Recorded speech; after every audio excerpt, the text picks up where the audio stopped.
السلام عليكم، مرحبا بكم أعزائي الطلبة في قناتكم قناة سيدرا للرياضيات. كملوا مع بعضنا تحفظوا لكم، كملوا مع بعضنا الجزء الأخير اللي هو تمرين شامل يشمل كل الدروس اللي حطيتهم. نبدأ على بركة الله. قبل أن نبدأ ما تنسوش كما العادة الاشتراك وتفعيل الجرس والإعجاب والتشجيع، وشكرا.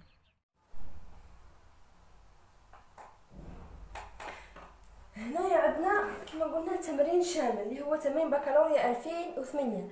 يعجبني تمرين عليه 8 نقاط، تمرين شامل فيه قاعدين فيه الاسئله اللي دروس اللي قريتهم لكم وداله بسيطه ماهيش معقده. نبداو السؤال الاول. واش يقول؟ عندي داله سؤال داله تاع هي اف لاكس تساوي اكس مكعب ناقص 3 اكس مربع فقط. السؤال الاول يقول لك احسب نهايه الداله اف عند كل من زائد من النهايه وناقص من النهايه. نبداو السؤال الاول. كما قلنا النهايات عند ناقص من النهايه وعند الزائد من النهايه. بسم الله. ليميت اف لاكس اكس يقول عند الناقص من النهايه.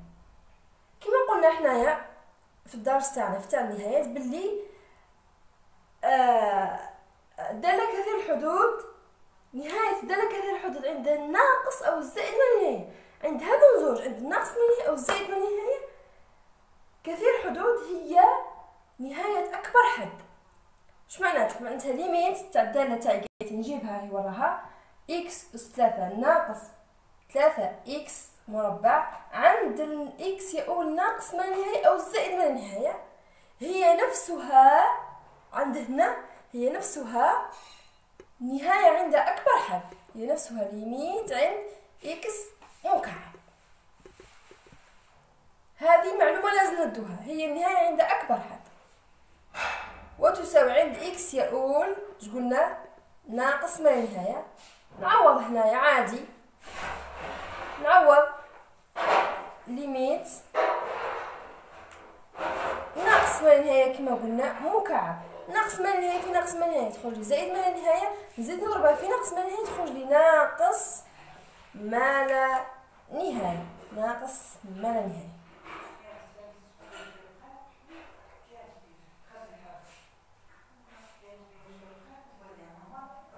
مفهوم؟ ومنه نمحيها ونعاود نكتبها بالأحمر باش تكون واضحة. ليميت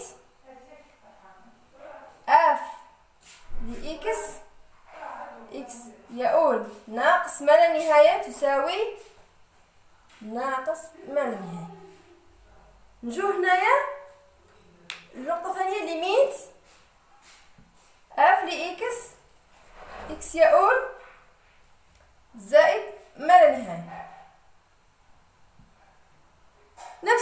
نفس الشيء نعوض فقط بناقص ما لا نهاية، هذه نفسها وهذه نفسها. نعوض فقط بزائد ما لا نهاية تعود لي ليميت إكس أس 3 إكس يقول زائد ما لا نهاية تساوي لي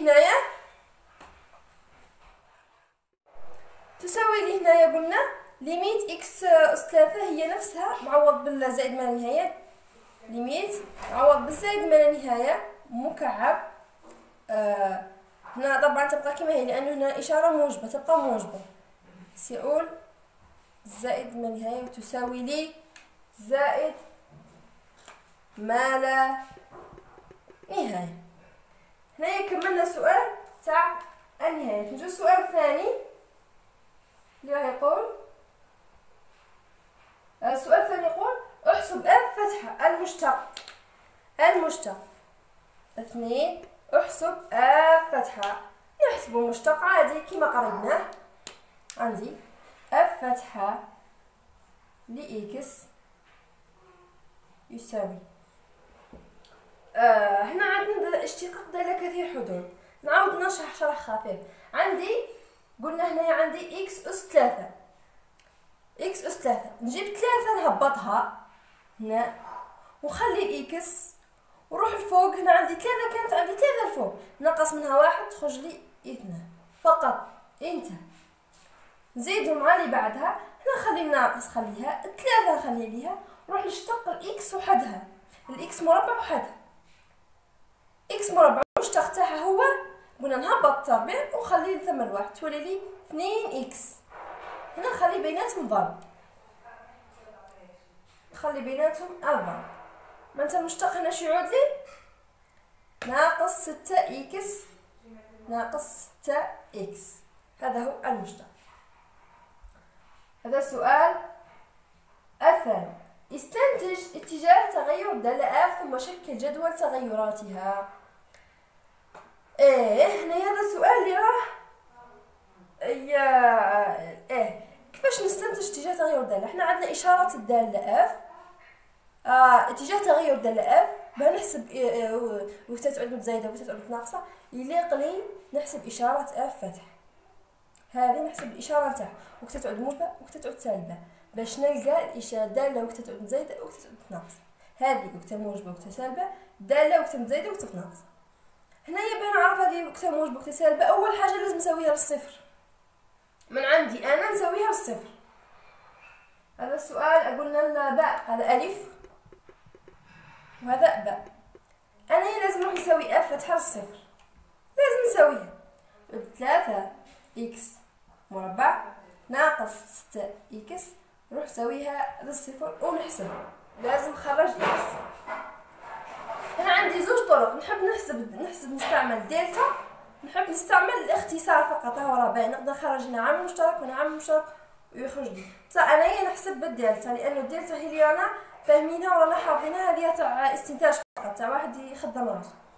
نحسب دلتا ماذا يساوي؟ قلنا ب مربع ناقص 4 سي، ب مربع ناقص 4 سي. وراه البي، ها هو راه الأ هو الأول أكبر حد، البي هو ثاني حد، السي هنايا هو ثالث حد لي وحده ما معاش إكس. هنا عندي يساوي لي صفر، السي هنا عندي يساوي لي صفر، ما عنديش السي معناتها يساوي صفر.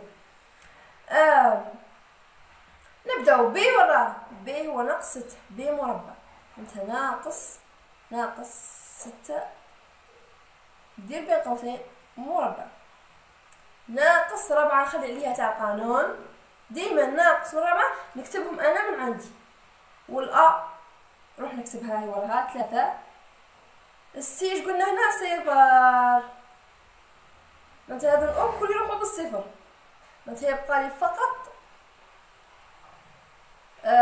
فقط هذا يا واحد ناقص 6 مربع تساوي لي 36. هذا يروح بالصفر لأنه يضرب في زوج بالصفر. إذا دلتا يساوي 36. 36 شنو نستنتج هنايا؟ دلتا هنا راه أكبر من الصفر يا أخي. أنا قريناهم في الدروس تبعنا اللي فاتوا. إذا كان دلتا أكبر من الصفر هنا عندي حلين باقي نكتب. إذا كان دلتا يساوي الصفر معناتها عندي حل واحد. إذا كان دلتا يساوي أصغر من الصفر معناتها لا يوجد حلول. هنا عندي دلتا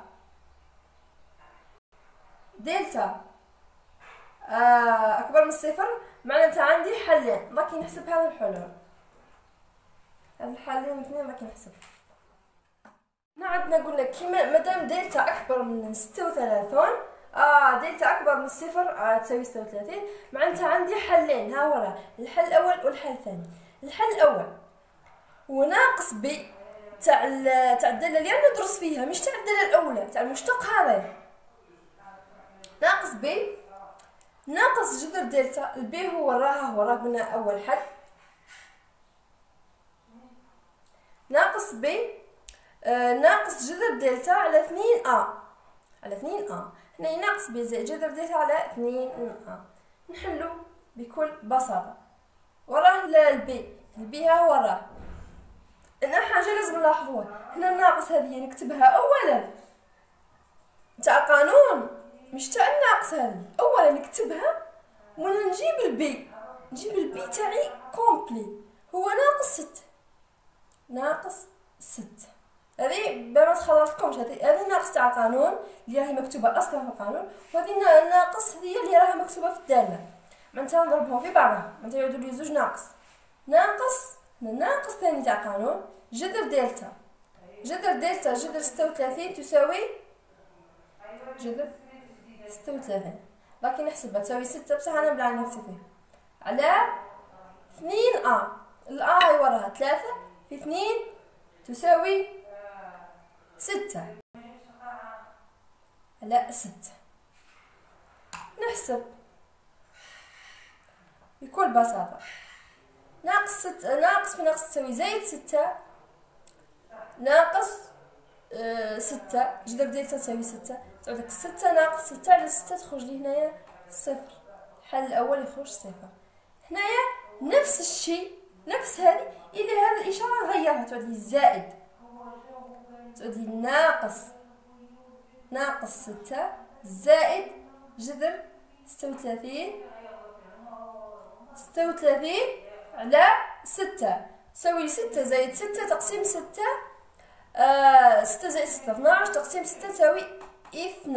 وهذان هما الحلان. على خرج لي زوج حلول. هنايا ندرس إشارة الدالة. هنايا ندرس إشارة المشتق ثم نحسب اتجاه تغير الدالة. نديرو جدول خفيف ها هو راه ها هو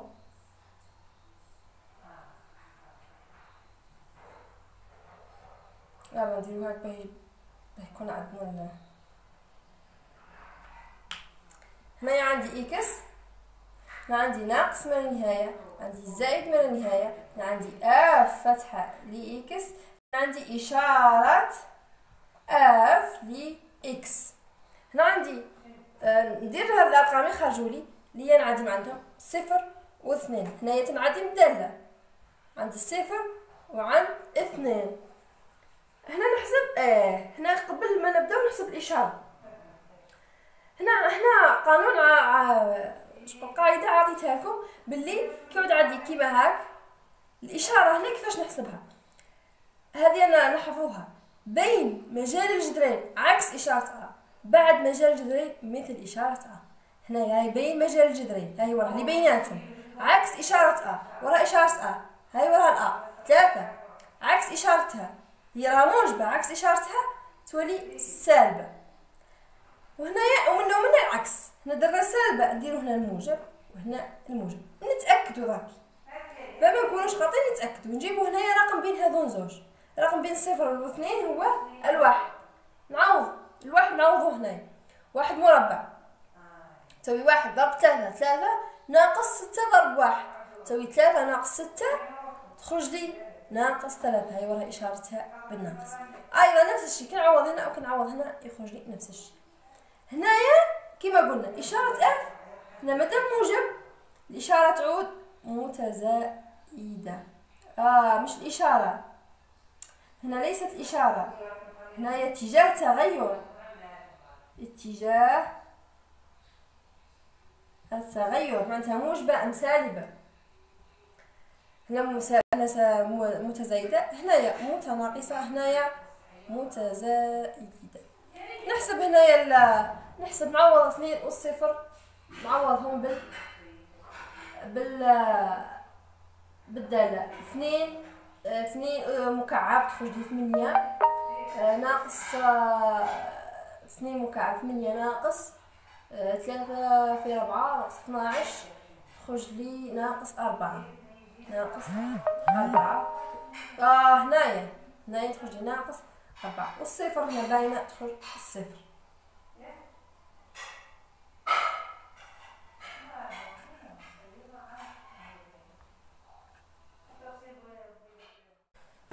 هنايا درنا النهاية عند ناقص ما لا نهاية، ناقص ما لا نهاية، هي عند زائد ما لا نهاية، زائد ما لا نهاية.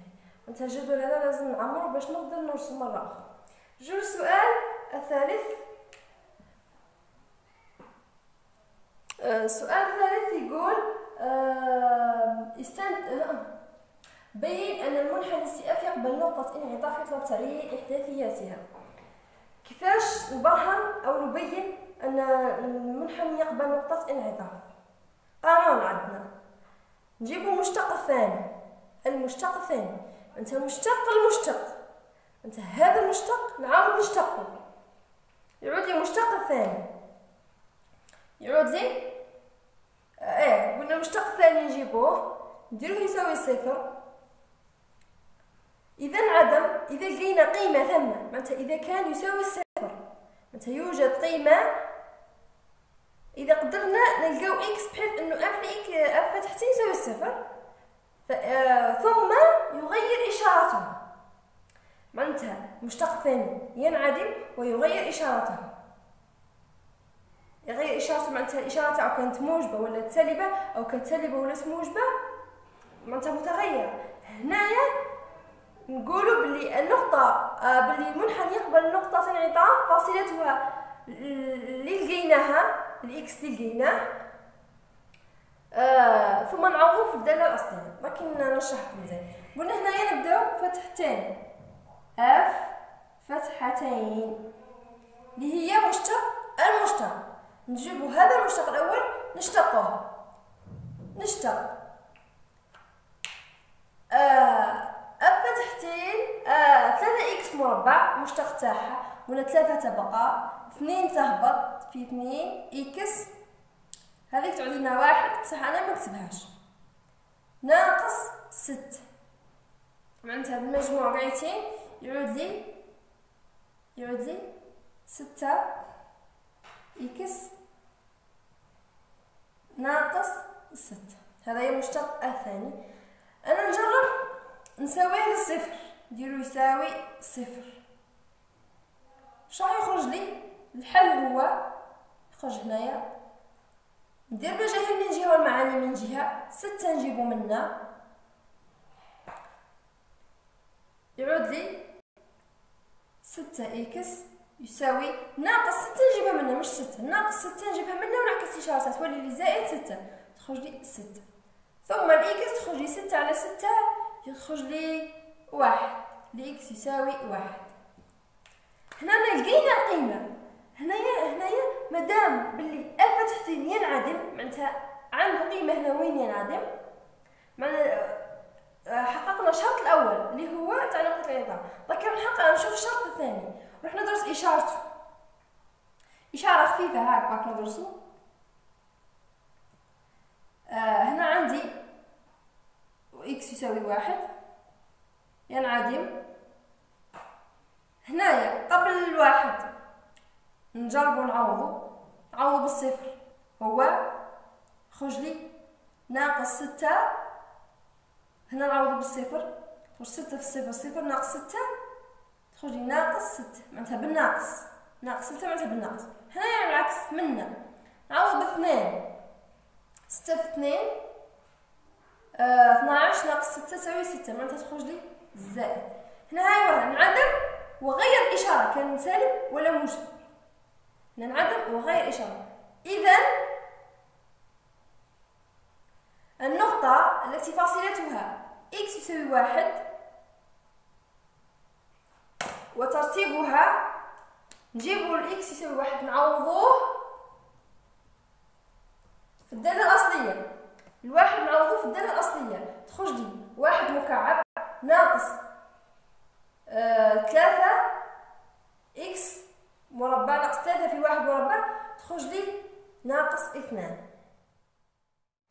كما قلنا هنايا المشتقة الثانية انعدمت وغيرت إشارتها، نجيبو هذيك النقطة اللي انعدمت عندي هنايا 1، نروح نعوضها في الدالة الأصلية، 1 نعوضها في الدالة الأصلية، اف ل1 شو يساوي؟ اف ل1 يساوي نعوضو اكس مكعب تخرج لي 1 أس 3 ناقص 3 في 1 مربع، شو يساوي؟ 1 ناقص 3 تخرج لي ناقص 2. ومنه نسموها حنايا نقطوية، فاصلتها هي 1 ترتيبها ناقص 2 هي نقطة انعطاف.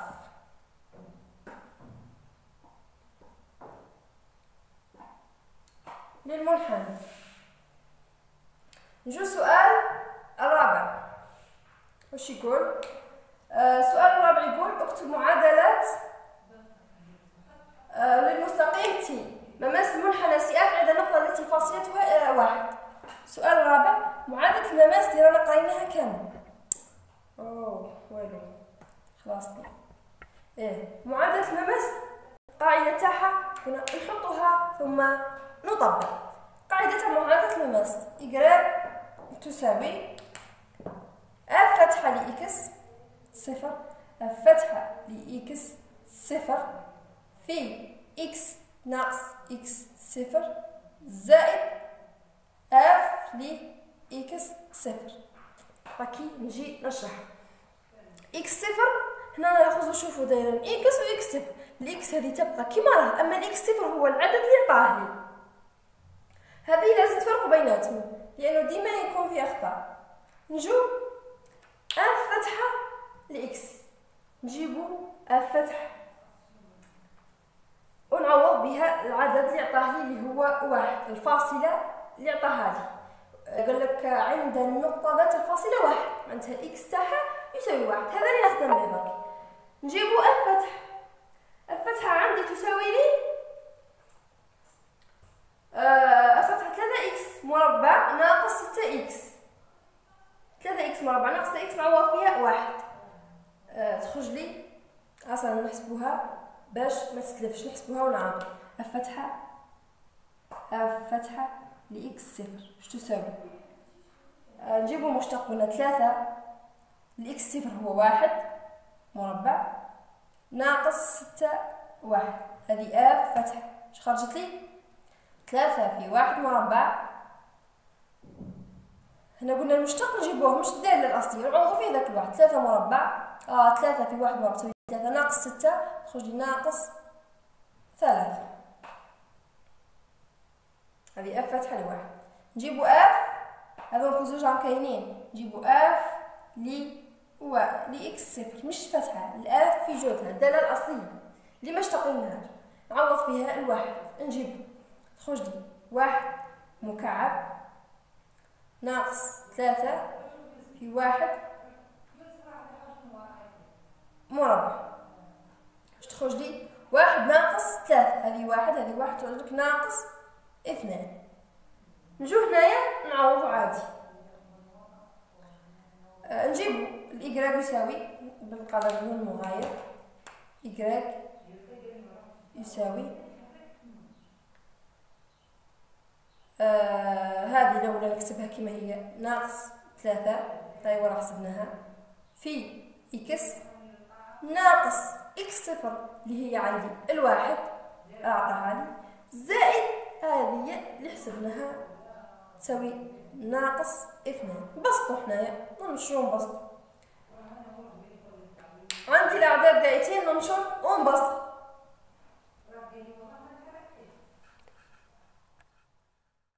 ننشرو قلنا ونبسطو. ناقص 3 إكس ناقص واحد تخرج لي ناقص 3 إكس زائد ناقص 3 في ناقص واحد زائد 3. هنايا زائد في الناقص 2 تخرج لي ناقص 2. والنتيجة هي ناقص 3 إكس زائد واحد. هي معادلة المماس. هذه معادلة المماس. نجو السؤال الخامس يقول تحقق من أن النقطة أو مبدأ المعلم والنقطة A ذات الفاصلة 3 هما نقطتي تقاطع سئاف مع حامل محور الفواصل. قال برهن لي بلي هذه النقطة هذه 0 0 والنقطة التي فاصلتها 3 هي نقاط تقاطع هذا المنحني مع محور الفواصل. كيفاه؟ برك نعطيكم رسمة نفهمكم فيه. مثلا هذا هو محور الفواصل يا أخي، هذا محور الفواصل وهذا محور أطراتي. مثلا عندي أنا هذا هو المنحني، هذا المنحني وين يتقاطع مع هذا المحور؟ يتقاطع هنا وهنا يا أخي، هنا وهنا. هذه النقطة الفاصلة تاعها ماذا؟ هي معروفة، ممكن واحد ممكن نديروها 2 وهذه ناقص واحد، الفاصلة تاعها 2 والترتيب تاعها ماذا؟ هو 0. معناتها الإيكغيك تاعها يساوي صفر. نزيدو هنايا مثلا عندي هنايا هذه النقطة ثاني تقاطع. شوفوا هنايا ترتيب الفاصلة تاعها ناقص واحد، الترتيب تاعها صفر. ثاني أيضا إيكغيك يساوي صفر. معناتها هنا نستنتج قاعدة بلي باش يتقاطع سي اف مع محور الفواصل لازم إيكغيك يساوي صفر. أنا نعوض هذه النقطة، إذا لقيت إيكغيك يساوي صفر معناتها هذه نقطة تقاطع فقط فقط فقط فقط. هذه هي قاعدة نلاحظوها. نجو نعوضو اف لي صفر. اف لي صفر ماذا تساوي؟ اف لي صفر ماذا تساوي؟ نعوضو اكس صفر مكعب ناقص صفر ناقص 3 صفر مكعب مربع تساوي صفر، ومنه النقطة هي نقطة تقاطع. هذه صحيحة. نجو هنا أيضا نعوضو بثلاثة. إذا خرج لي صفر راها نقطة تقاطع. نجو اف لي ثلاثة اش تساوي؟ تخرج لي 3 مكعب 3 أس 3 ناقص 3 في 3 مربع. كي نحسبهم كاع تخرج لي هذه 27 وهذه 27 تخرج لي صفر. هنايا صفر. ومنه النقطة الثانية التي فاصلتها إكس يساوي صفر يساوي 3 هي نقطة تقاطع أيضا مع محور الفواصل. ومنه نديرو هنا ومنه أو والنقطة ذات الفاصلة 3 هي نقاط تقاطع سي اف مع محور الفواصل، اسمه اكس فتح. هذه السؤال الخامس. نجو هنايا للرسم اللي اغلبهم يغلطوا فيه وما يقدروش يخدموه. هنا السؤال اش قال ارسم المماس تي والمنحنى سي اف. نبداو بالمماس. المماس مادام عندنا المعادله تاعو نقدر نرسم عادي جدا باش نقدر نرسم. عندي معادله المماس هي إيكغيك تاعي راني حسبتها ديجا. إيكغيك تساوي ناقص 3 إكس زائد 1. هذه معادلة المماس. باش نرسم مستقيم ندير نقاط مساعدة. نبدأ ندير إكس صفر، نعوض هنا بالصفر مثلا، هنا إكس هنا إيكغيك صفر، نعوضو تخرج لنا 1 مثلا. هنا 1 صفر إكس نعوض بالواحد تخرج لي هنايا 1 في ناقص 3 تخرج لي ناقص 3 زائد 1 تخرج لي ناقص 2. نقطتين يكفوني فقط، نقطتين يكفوني. نجرب هنا عندي إكس صفر والإيكغيك الإكس صفر والإيكغيك 1 فهمت هذه النقطة هنا. ومن عندي هنايا الإكس 1 والإيكغيك ناقص 2 معناتها هنا النقطة. معناتها جي عامل هاك المستقيم. نجرب نرسمو باه نرسمو، ما عنديش باه نرسمو، نجرب نرسمو فقط بطريقة ليست دقيقة.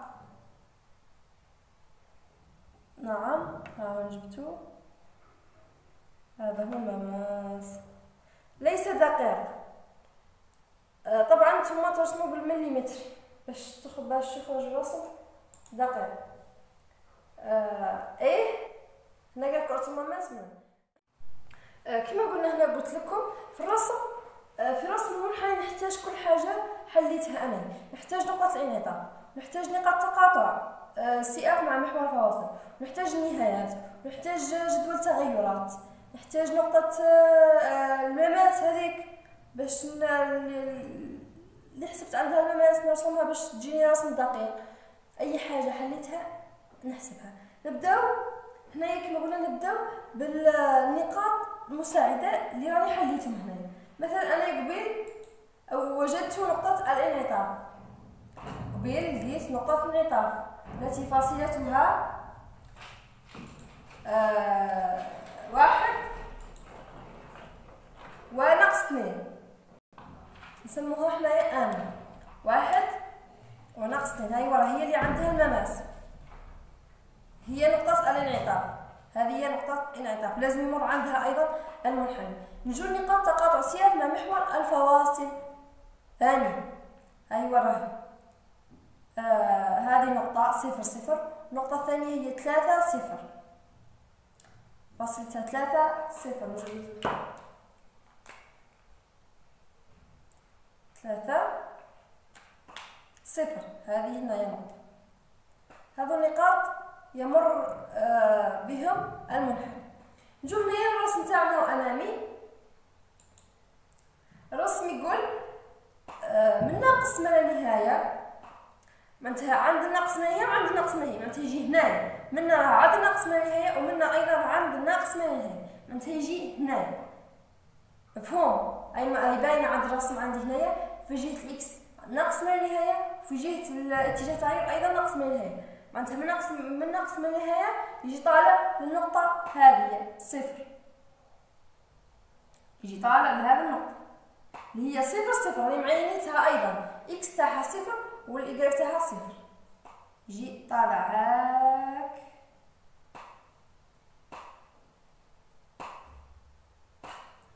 يجي طالع هذه النقطة، ومنها يجي هابط حتى النقطة ذات الفاصلة، النقطة اللي فاصلتها 2 وناقص 4، 2 وناقص 4. راني أيضا راها عندي، يعني نسيت ما كتبتهاش، راها عندي في هاي وراها باينة أمامي في جدول التغيرات، ناقص 3 ناقص 4. تجي هنايا النقطة دي، تجي هنايا، ومنها يجي هابط. هذا المنحني يجي هابط ايضا بالنقطه، راها نقطه مماس لازم يماسيها، يجي هابط حتى هذا النقطه. نجو نهبطوه ونعقبو على النقطه اللي تاع المماس، لازم لازم لازم لازم لازم نفوت، ثم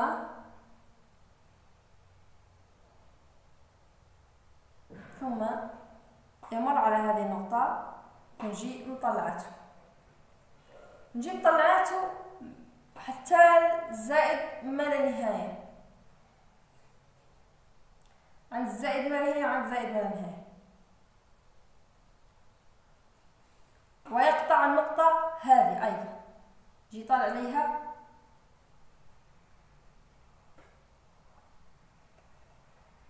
وهذا هو الرسم. انتهى الرسم. هذا هو الرسم. عندي نقطة الانعطاف، عندي هذا الرسم سي اف سموه، عندي هذا تي رسم، وعندي هذه نقطة الانعطاف، هذه نقطة هذه نقطة سموها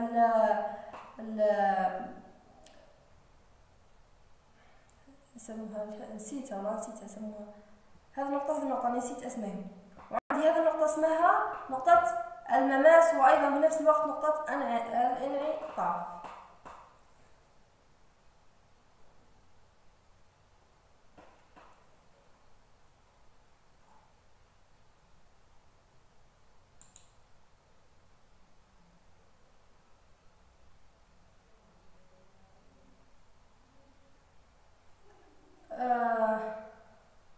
انتهى الرسم. هذا هو الرسم وانتهى.